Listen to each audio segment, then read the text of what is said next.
दोस्तों नमस्कार, मैं डॉक्टर एस.के. मीना।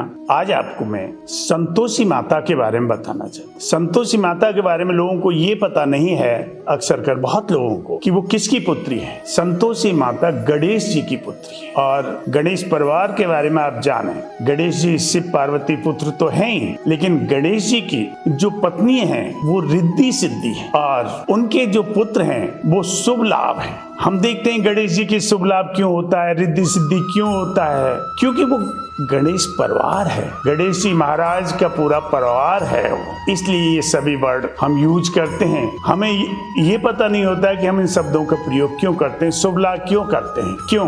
जब पुत्र खुश होते हैं, शुभ लाभ, रिद्धि सिद्धि आती है, माँ का आशीर्वाद रहता है पुत्रों पर और पिता का आशीर्वाद रहता है। तो उनकी बेटी संतोषी माता जो पूजते हैं, हम संतोषी माता की पूजा करते हैं, वो गणेश जी की पुत्री है। हाँ, एक बात और भी इसमें शामिल है, हम जो राखी बांधते हैं वो हमारे पुराणों में लिखी हुई है। ये बात सिर्फ पुराण में भी है, बहन भाई को राखी क्यों बांधती है। एक बार की बात है, जब गणेश जी की बहन गणेश जी को राखी बांधने आए। गणेश जी की बहन अशोक सुंदरी थी। जब वो गणेश जी को राखी बांध रही थी तो उनके पुत्रों ने पूछा कि पापा, ये बुआ आपके हाथ में राखी क्यों बांध रही। तो गणेश जी ने उनको बताया कि बहन अपने भाई की हाथ में ये धागा बांधकर उनकी लंबी आयु, खुशी अर्थात दीर्घ आयु और उसकी खुशी की कामना करती है कि उसका भाई हमेशा खुश रहे, उसका नाम हो, उसकी इज्जत हो और भाई उसे अपनी बहन की रक्षा का आशीर्वाद देता है कि तुझे जब भी कभी मेरी जरूरत पड़ेगी मैं तेरी रक्षा के लिए हमेशा तैयार मिलूंगा। तो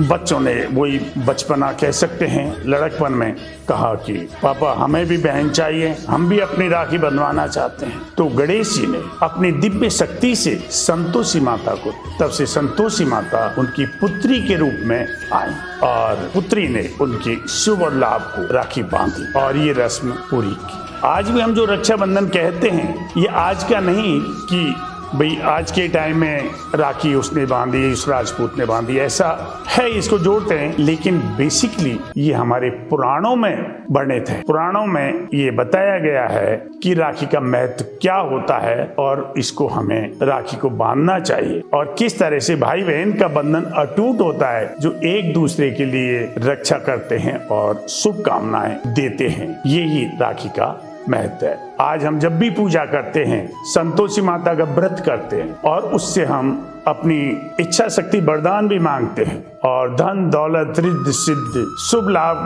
सारा कुछ संतोषी माता से हम ले लेते हैं। तो दोस्तों, ये एक पुराणों में वर्णित एक कहानी है जो बाकी सत्य हैं। पुराण और शिव पुराण और ये जितने भी हमारे वेद ग्रंथ हैं, ये अपने आप में साक्षात प्रभु के शब्द कह सकते हैं। हम साक्षात उनके शब्द हैं और हमें इनमें विश्वास करना चाहिए और उनके हिसाब से हमें चलना भी चाहिए। हम जो भी आज साइंटिफिक प्रोग्रेस देखते हैं या साइंटिफिक रीजन ढूंढते हैं, ये सब कुछ हमारे वेदों में लिखा हुआ है, हमारे पुराणों में लिखा हुआ है, हमारे शास्त्रों में लिखा हुआ है। हमारी संस्कृति में प्रभु का पूरा वास है, प्रभु कण कण में व्यास। प्रभु को गॉड जनरेटर ऑपरेटर डिस्ट्रॉय भी कहते हैं। प्रभु संपूर्ण संसार के कण कण में व्याप्त है और संपूर्ण संसार प्रभु के अंदर है। तो इसलिए प्रभु यानी मालिक को या भगवान को और हम इस संसार को अलग नहीं कर सकते, ये उसी का एक रूप है। इसलिए दोस्तों,